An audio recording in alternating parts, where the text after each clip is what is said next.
Hi guys, how are you all? I hope आप सब अच्छे होंगे। बात करेंगे इस वीडियो में preparation of financial statements. Complete revision होने वाला है, थोड़ा सा अलग टाइप से इस बार मैं आपको रिवीजन करवाने वाला हूं।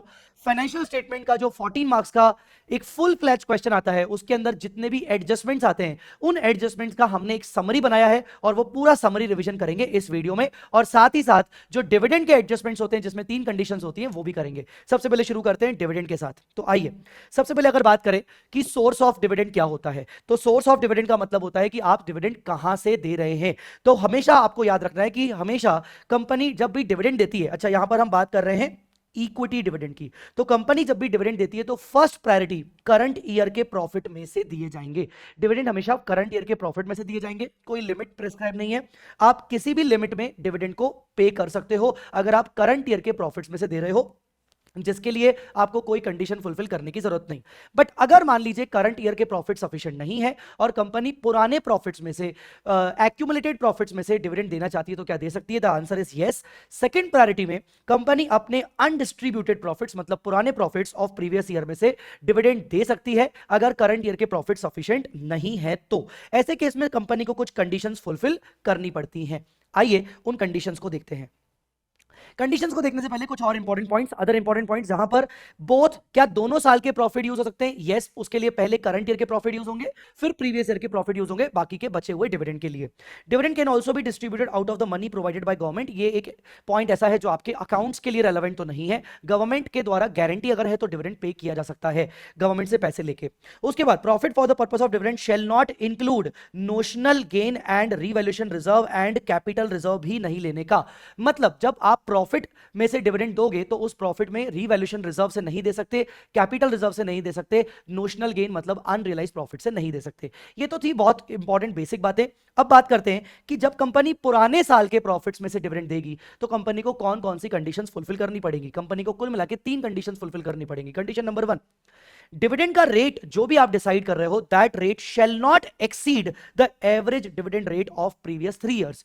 पुराने 3 सालों में जो भी आपका डिविडेंड आपने जो रेट से डिविडेंड पे किया था उन डिविडेंड रेट्स का एवरेज, सिंपल एवरेज अगर किया जाए तो करंट ईयर का डिविडेंड रेट उस सिंपल एवरेज से ज्यादा नहीं होना चाहिए अगर आप डिविडेंड को देना चाहते हो out of previous year profit से। अगर आप प्रीवियस ईयर प्रॉफिट से डिविडेंड देना चाहते हो तो डेफिनेटली आप उस केस में डिविडेंड रेट आपका करंट ईयर का डिविडेंड रेट पिछले एवरेज से ज्यादा नहीं होना चाहिए, 3 साल के एवरेज से ज्यादा नहीं होना चाहिए। ये हो गया आपकी कंडीशन नंबर 1। कंडीशन नंबर 2 पे आते हैं।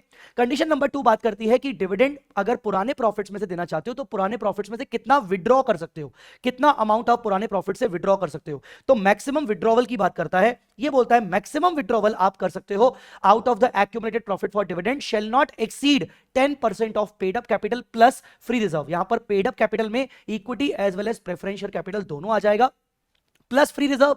फ्री रिजर्व में यहां पर जनरल रिजर्व आ जाएगा और पीएनएल आ जाएगा, ठीक है, as per the last audited balance sheet. तो लास्ट ऑडिटेड बैलेंस शीट में जो भी आपके पास फ्री रिजर्व्स रखे हैं और जो भी आपका पेड अप कैपिटल है उसका 10% से ज्यादा मैक्सिमम विड्रॉवल नहीं हो सकता। हाँ, अब यहां पर एक बहुत छोटा सा कैच है, ध्यान रखिएगा। अगर मान लीजिए करंट ईयर में लॉस है, अगर करंट ईयर में लॉस है तो जो आपके पिछले साल के फ्री रिजर्व्स हैं उन फ्री रिजर्व्स में से करंट ईयर के लॉस को सेट ऑफ किया जाएगा और उसके बाद के फ्री रिजर्व्स ऐड किए जाएंगे पेड अप कैपिटल के साथ और फिर जाके 10% निकाला जाएगा। मतलब करंट ईयर में लॉस है, कंपनी फिर भी डिविडेंड देना चाहती है तो डिविडेंड देने से पहले करंट ईयर के लॉस को हम पुराने प्रॉफिट्स में से सेट ऑफ करेंगे, बचे हुए free reserves plus paid up capital का 10% से ज्यादा हम विड्रॉ नहीं कर सकते, यह ध्यान रखिएगा। कंडीशन नंबर 3, कंडीशन नंबर 3 में हम यहां पर क्या करेंगे? कंडीशन नंबर 3 में हम ये देखेंगे कि भाई कंडीशन नंबर 2 में विड्रॉ तो कर लिया, कंडीशन नंबर 3 में हम देखेंगे कि विड्रॉ करने के बाद मिनिमम बैलेंस फ्री रिजर्व्स में कितने रखे होने चाहिए after the withdrawal of dividend, withdrawal for dividend. तो मिनिमम बैलेंस कितना होना चाहिए आपके पुराने प्रॉफिट्स में से, वो भी लॉसेस सेट ऑफ करने के बाद। लॉसेस अगर है तो सेट ऑफ करने के बाद कितना होना चाहिए? It should not be less than 15% of the total paid up capital. बस पेड अप कैपिटल है, फ्री रिजर्व्स यहां पर नहीं आएगा। तो 15% of total paid up capital के बराबर का अमाउंट आपके पुराने प्रॉफिट्स फ्री रिजर्व्स में रखा होना चाहिए, that too after setting off the current year loss if any. तो मैंने यहां पर वही लिखा है Here the minimum balance requirement shall be checked after setting off the current year loss. Current year का लॉस सेट ऑफ करने के बाद आपका फ्री रिजर्व कितना बच रहा है, सेकंड कंडीशन की विड्रॉ करने के बाद आपका कितना बच रहा है, it should be 15% of total paid up capital, minimum से मिनिमम। ठीक है, तो ये थी आपकी तीन कंडीशन, तीनों की तीनों कंडीशन फुलफिल होंगी तो आप प्रीवियस ईयर के प्रॉफिट से डिविडेंड बांट सकते हो। तीनों की तीनों कंडीशन फुलफिल होनी चाहिए, फ्री रिजर्व में जनरल रिजर्व और प्रॉफिट एंड लॉस का बैलेंस आता है, फ्री रिजर्व में और कुछ भी नहीं आएगा। तो ये था आपका डिविडेंड का कंडीशन, आई होप आपको समझ में आ गया होगा। अब चलते हैं, जब आप एक फुल फ्लैज क्वेश्चन करते हैं फाइनल अकाउंट्स का, जिसमें बैलेंस शीट और प्रॉफिट एंड लॉस बनाते हैं, तो उस क्वेश्चन को करते वक्त कुछ छोटे छोटे एडजस्टमेंट्स, जितने भी आपके छोटी छोटी बातें आती हैं जो आपको परेशान कर सकती हैं, वो मैंने यहां पर आपको लिख के दिया है। तो फाइनल अकाउंट्स बनाते वक्त आपको कौन सी चीजों को ध्यान रखना चाहिए। Number 1, adjusted purchases means COGS. कई बार आपको ट्रायल बैलेंस के अंदर एक वर्ड लिखा आएगा एडजस्टेड परचेज। बेटा अगर एडजस्टेड परचेज आपको ट्रायल बैलेंस में लिखा आ रहा है तो उसका मतलब होगा सीओजीएस। सीओजीएस का मतलब होता है opening stock plus purchases minus closing stock. अगर ट्रायल बैलेंस में एडजस्टेड परचेज दिया है तो आप एडजस्टेड परचेज डायरेक्टली पीएनएल में लिखेंगे, फिर आपको अलग से चेंजेस इन इन्वेंट्री लिखने की जरूरत नहीं है। आई रिपीट, फिर उस केस में आपको चेंजेस इन इन्वेंट्री लिखने की जरूरत नहीं है। Changes inventory not to be shown, अगर आप एडजस्टेड परचेज डायरेक्टली दिखा रहे हो तो। ठीक है, अब हो सकता है आपको कुछ इस तरीके से स्टेटमेंट दिया हो कि भाई एडजस्टेड परचेजेस भी दिया है और साथ साथ ये भी दिया है कि closing stock is more than opening stock by so and so amount, x amount. दोनों चीजें दी है, एडजस्टेड परचेज भी दिया है और closing stock is more than opening stock by so and so amount. मतलब यहां एक हिंट है कि आप एडजस्टेड परचेज में से कहीं ना कहीं आप परचेज का फिगर अलग करिए और परचेज को अलग दिखाइए, एंड वैसे भी closing stock is more than opening stock by so and so, तो ये तो चेंजेस इन इन्वेंट्री हो ही गया। तो चेंजेस इन इन्वेंट्री को आप अलग दिखा दिए, बिकॉज अगर मैं आपको बोलूं कि ओपनिंग स्टॉक और closing stock is more than by X amount, तो logically it is nothing, it is a changes in inventory. ये कहीं ना कहीं एक चेंजेस इन इन्वेंट्री है। तो चेंजेस इन इन्वेंट्री आपको कहीं ना कहीं दिया रखा है, इसके अलावा आपको एडजस्टेड परचेजेस दिया रखा है। जब आप इन दोनों को मर्ज करोगे किसी ना किसी तरीके से तो कहीं ना कहीं आपको क्या मिलेगा, परचेजेस मिलेगा। तो ये हिंट है क्वेश्चन में कि आप परचेजेस अलग से निकाल के उसको दिखाइए और चेंजेस इन इन्वेंट्री भी अलग से दिखाइए। ठीक है, बैड डेट में आप बस इतना ध्यान रखिएगा कि अगर आपको बैड डेट ट्रायल बैलेंस में दिख रहे हैं, मतलब उनकी एंट्री ऑलरेडी पास हो चुकी है, ट्रेड रिसीवल से ऑलरेडी माइनस हो चुके हैं, डायरेक्टली पीएनएल में जाएंगे। ठीक है ना, पर अगर ट्रायल बैलेंस में आपको बैड डेट्स नहीं दिख रहे हैं, सिर्फ डेटर्स दिख रहे हैं और बैड डेट आपको अलग से दिए हुए हैं, तो इसका मतलब ये हुआ कि अभी इसका डबल इफेक्ट देना बाकी है। एक तो बैड डेट आपका पीएनएल में जाएगा, दूसरा डेटर्स में से माइनस होगा। आई मेरी बात समझ में।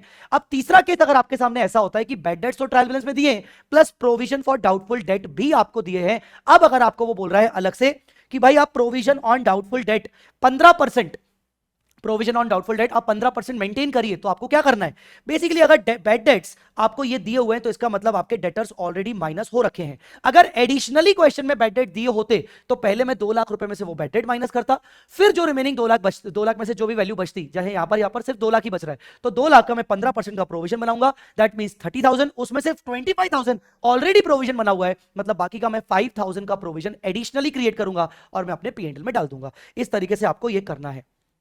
गाइस अगर वो आपको बोले ट्रायल बैलेंस में लूज टूल्स या स्टोर्स, तो आपको ये देखना है कि लूज टूल्स की वो आपको लाइफ दे रहा है, आपको डेप्रीसिएशन दे रहा है। अगर लूज टूल्स का अगर आपको वो डेप्रीसिएशन का रेट दे रहा है तो आप उसको क्या मानोगे, पीपीई मानोगे। पर अगर उसने आपको डेप्रीसिएशन का रेट नहीं दिया है तो आप उसको बाय डिफॉल्ट इन्वेंट्री मानोगे। लूज टूल्स को क्या मानेंगे, इन्वेंट्री, अगर डेप्रीसिएशन का रेट नहीं दिया है तो। ठीक है, उसके बाद अगर बात करें प्रिलिमिनरी एक्सपेंसेस, प्रिलिमिनरी एक्सपेंसेस को आप हमेशा अदर एक्सपेंसेस के हेड में पोस्ट करोगे। ठीक है, कंज्यूमेबल्स को भी आप हमेशा अदर एक्सपेंस के हेड में पोस्ट करोगे। ठीक है, अगर आपको शेयर ऑप्शन आउटस्टैंडिंग करके ये फिगर दिया हुआ है, शेयर ऑप्शन आउटस्टैंडिंग, तो ये बेसिकली आपके रिजर्व एंड सरप्लस का पार्ट होगा। शेयर ऑप्शन आउटस्टैंडिंग आपका ईसॉप आउटस्टैंडिंग दे रहा है तो वो आपके रिजर्व एंड सरप्लस का पार्ट होगा। ठीक है, डिविडेंड की बात करें तो डिविडेंड का परसेंटेज अगर क्वेश्चन में आपको दिया हुआ है तो वो पेड अप शेयर कैपिटल पे लगाया जाएगा, फेस वैल्यू पे नहीं लगाया जाएगा। ठीक है, इसके बाद payment of dividend is not an expense. आपको याद होना चाहिए कि पेमेंट ऑफ डिविडेंड, जब भी आप डिविडेंड पे करते हो तो वो नेट प्रॉफिट आफ्टर टैक्स के बाद आता है, मतलब जब आप रिजर्व एंड सरप्लस की वर्किंग बनाओगे वहां आप डिविडेंड को माइनस करवाओगे। ठीक है ना, तो ये रिजर्व एंड सरप्लस के अंडर आएगा, ये आपके पीएनएल में नहीं आएगा, ध्यान रखिएगा।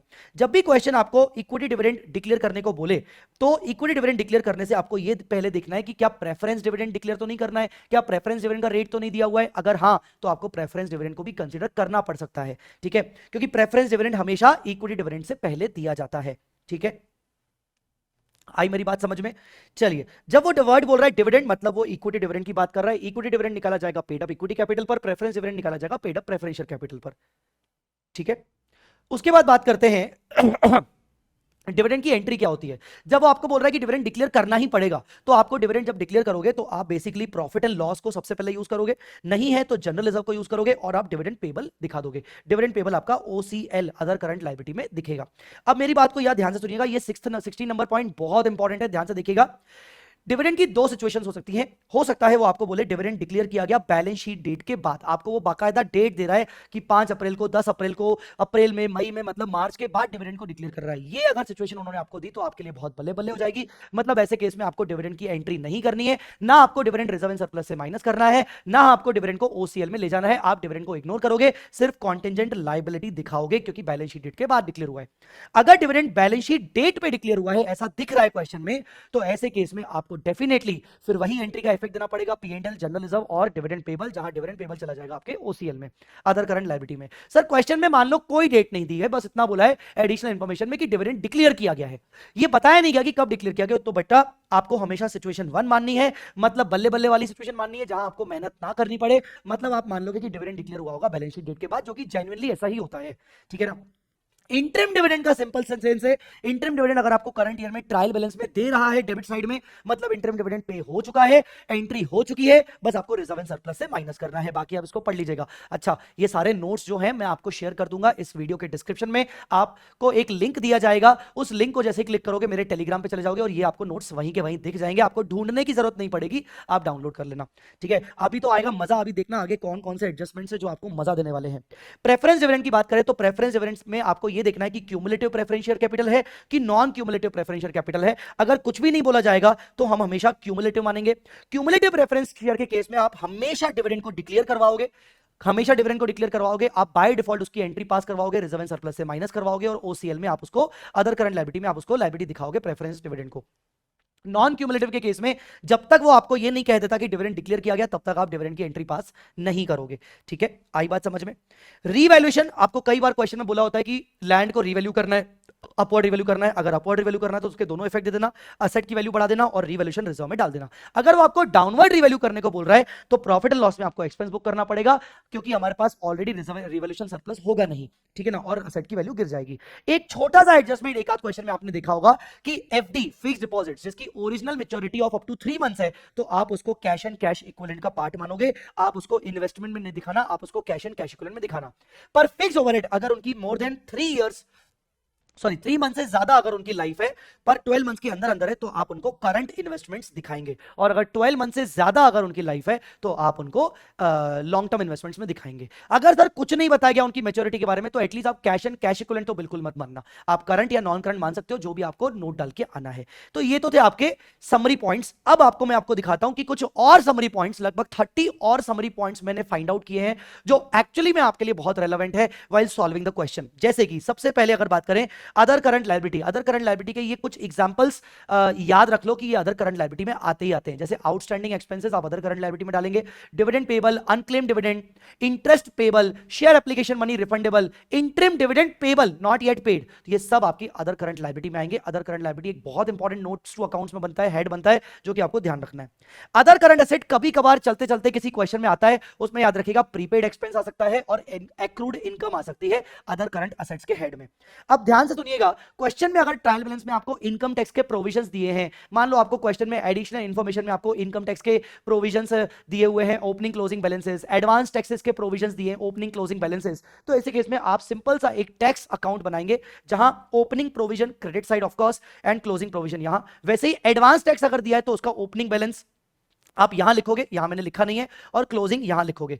फिर उसके बाद आपको यह ध्यान रखना है कि जब भी आप टैक्स का प्रोविजन P&L के थ्रू बनाते हो तो हमेशा यहां आएगा बाय P&L, क्योंकि कहीं ना कहीं पोस्टिंग हो रही है P&L account debit to provision for tax, तो ये टैक्स अकाउंट में बाय P&L में आ जाएगा। तो इसका बैलेंसिंग फिगर आपका टू बैंक आ जाएगा जो आपने टैक्स पे किया है। अब हो सकता है आपको इसकी जरूरत ना पड़े, पर आपको इसकी जरूरत तो पड़ेगी क्योंकि आप P&L बना रहे हो, और अगर उन्होंने आपको ये अमाउंट नहीं दिया, बाकी 3 अमाउंट दे दिए, तो आपको मिसिंग फिगर फाइंड आउट करना पड़ सकता है। एग्जाम्पल आप देख लीजिएगा, मैं नोट्स वैसे भी अटैच कर रहा हूं। ठीक है, डायरेक्टर रेम्यूनरेशन को आप क्या मानोगे? डायरेक्टर रेम्यूनरेशन को आप हमेशा एम्प्लॉय बेनिफिट एक्सपेंस में ले जाओगे, बट डायरेक्टर सिटिंग फीस को आप अदर एक्सपेंसेस में लेके जाओगे। ठीक है, टेक्निकल नो हाउ आपका इंटेंजिबल एसेट है, याद रखिएगा। Dividend declared but date not mentioned, ऐसे केस में आप उसको कॉन्टिंजेंट लायबिलिटी मानोगे, माना जाएगा कि dividend declared after balance sheet date हुआ है। Bill discounted but not yet matured, बहुत बच्चे इसमें उलझते हैं। Bill discounted not yet matured, इसको सिर्फ कॉन्टिंजेंट लायबिलिटी दिखाना है, जो भी अमाउंट आपको दिया जाएगा। Advances loans to director, director को अगर आपने लोन दिया है तो आप उसको शॉर्ट टर्म लोन से एडवांस दिखाओगे और नोट डाल के आओगे, ठीक है।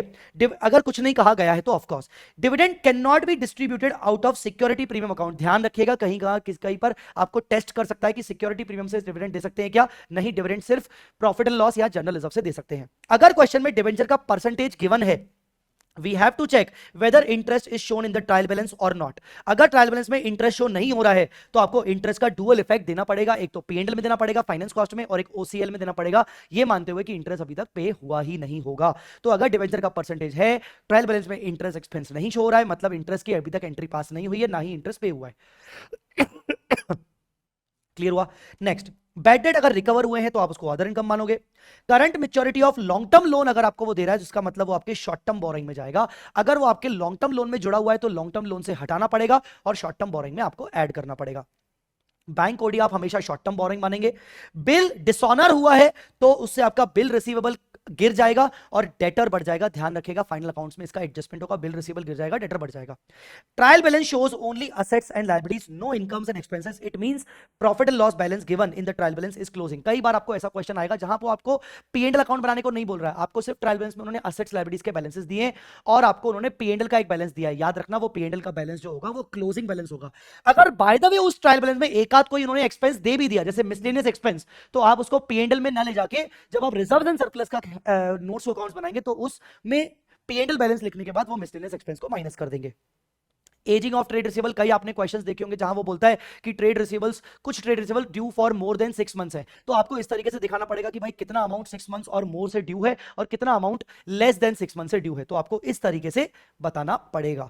All provisions must be created out of the P&L account only, सारे के सारे, ये एक गुरु मंत्र दे रहा हूं मैं आपको आज, अगर आपको नहीं पता था तो दुनिया भर के जितने भी प्रोविजंस बनते हैं आपके सारे के सारे P&L से बनते हैं, चाहे वो प्रोविजन फॉर टैक्स हो, प्रोविजन फॉर बैड डेट हो, प्रोविजन फॉर वारंटी हो, प्रोविजन फॉर डेप्रिसिएशन हो, अल्टीमेटली इनका डेबिट इफेक्ट P&L में जाएगा। डेप्रिसिएशन का, प्रोविजन फॉर डेप्रिसिएशन का डेबिट इफेक्ट डेप्रिसिएशन के रूप में जाएगा, प्रोविजन फॉर बैड डेट्स का डेबिट इफेक्ट भी कहीं ना कहीं P&L में जाएगा, सबका P&L में ही जाएगा, ध्यान रखिएगा इस चीज को, ठीक है।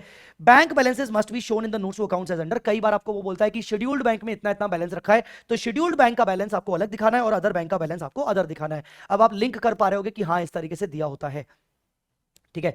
अब अगर आपको ट्रायल बैलेंस में PPE दे रहा है और साथ साथ प्रोविजन फॉर डेप्रिसिएशन दोनों दे रहा है, दोनों आपको दे रहा है, तो ध्यान रखिएगा जो पीपी का बैलेंस होगा वो अपनी ओरिजिनल कॉस्ट पे होगा, वो WDV पे नहीं होगा, और प्रोविजन फॉर डेप्रिसिएशन जो होगा वो टिल डेट तक का डेप्रिसिएशन होगा। टिल डेट मतलब हो सकता है लास्ट ईयर तक का डेप्रिसिएशन हो, करंट ईयर का डेप्रिसिएशन लगाना पड़े, पर अगर आपको सिर्फ ट्रायल बैलेंस में पीपी दे रखा है मतलब समझ जाना कि वो WDV पर होगा, क्योंकि पीपी के एडजस्टमेंट्स करने पड़ते हैं, कई बार आपको इसके गेन लॉस निकालने पड़ते हैं, आपको कई बार इसके एडजस्टमेंट्स बनाने पड़ते हैं। अदर एक्सपेंसेस की अगर बात करें तो अदर एक्सपेंसेस में बहुत सारे आइटम आते हैं, जैसे carriage inward, carriage outward, selling, promotional, preliminary, dealers aid, transit insurance, any other insurance, factory expense, manufacturing expense, ये सब अदर में जाते हैं। हाँ जी डियर, ये सब अदर में जाते हैं, ध्यान रखिएगा। Director fees, any other fees, sitting fees, consumables, ये सब डायरेक्टर, ये सब अदर एक्सपेंस में जाते हैं। Adjusted purchase will always be treated as COGS, हम इसको रिपीट कर रहे हैं। Goods given as free sample, अगर गुड्स को फ्री सैंपल की तरह दिया गया है तो आप उसको परचेस से माइनस करके अलग से एडवर्टाइजमेंट एक्सपेंस, अदर एक्सपेंस में दिखाएंगे, ठीक है। शेयर को फॉरफिट किया गया है और उसको री इशू किया गया है, ये एडजस्टमेंट है, 2-3 क्वेश्चन के अंदर है, तो ध्यान रखिएगा।